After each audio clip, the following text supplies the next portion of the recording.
कुंभ astro के प्रिय दर्शकों, जरा ध्यान से सुनिए। अगर आपका जीवन ठीक ठाक चल रहा है और आप ये चाहते हैं कि आपके आने वाले समय और काल में कभी कोई ऐसा भीषण कष्ट, परेशानी, बाधा, दुख ना आए जो आप सहन ही ना कर पाए, जी हाँ, तो इसकी भी विधि है, तरीका है, विधान है। इसके लिए आप क्या करिए, इसके लिए आप मूल तौर पर 3 कार्य करना प्रारंभ कर दीजिए। जी हाँ, 3 कार्य क्या है? सबसे पहला काम यह है कि आप अपनी कुंडली का आकलन कराइए। ये 3 कार्यों से बाद की बात है। कुंडली का आकलन कराने से आपकी ग्रह दशा पता लगेगी, उसके पहले से ही उपाय क्रियाएं बता दिए जाएंगे, आने वाले समय की क्या स्थिति रहने वाली है इसका आकलन होगा, इस समय का भी आकलन होगा। यानी वो सर्वश्रेष्ठ विधि है जिसके माध्यम से जीवन को सरल बनाया जाता है।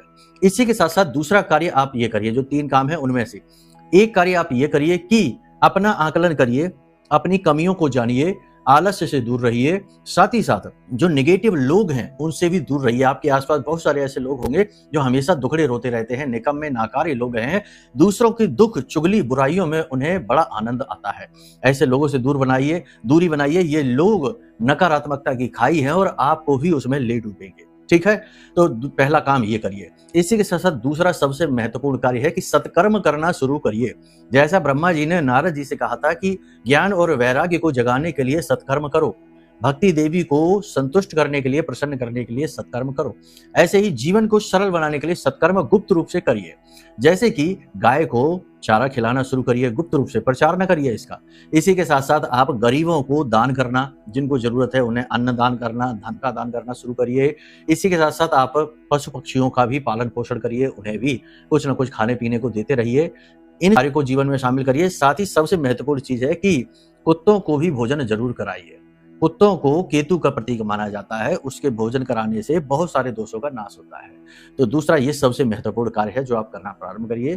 तीसरा सबसे महत्वपूर्ण कार्य है कि नित्य कर्म पूजा तो सभी करते हैं, आप भी करते हैं, लेकिन अनुष्ठानिक कर्म करना प्रारंभ करिए। जैसे कि भोले बाबा की पूजा यदि आप करते हैं तो महीने में किसी भी सोमवार से लेकर अगले सोमवार तक प्रतिदिन 11 पंचाक्षरी मंत्र का, यानी 11 माला पंचाक्षरी मंत्र का प्रतिदिन का संकल्प ले लीजिए अपने जीवन की शुभ कामना के लिए। ठीक है, यानी कि भोले बाबा के सामने हाथ में जल लेकर, पुष्प लेकर और संकल्प ले लीजिए अपना नाम कुल गोत्र बोलकर कि हम 7 दिन, 5 दिन, 4 दिन, 3 दिन, जितने भी दिन की करना चाहते हो, प्रतिदिन 11 माला पंचाक्षरी मंत्र का संकल्प लेते, यानी अनुष्ठानिक कर्म करना शुरू कर दीजिए। आपका बाल भी बांका नहीं होगा। यही जीवन को सरल बनाने का एकमात्र मार्ग है, बाकी सब फालतू बातें हैं।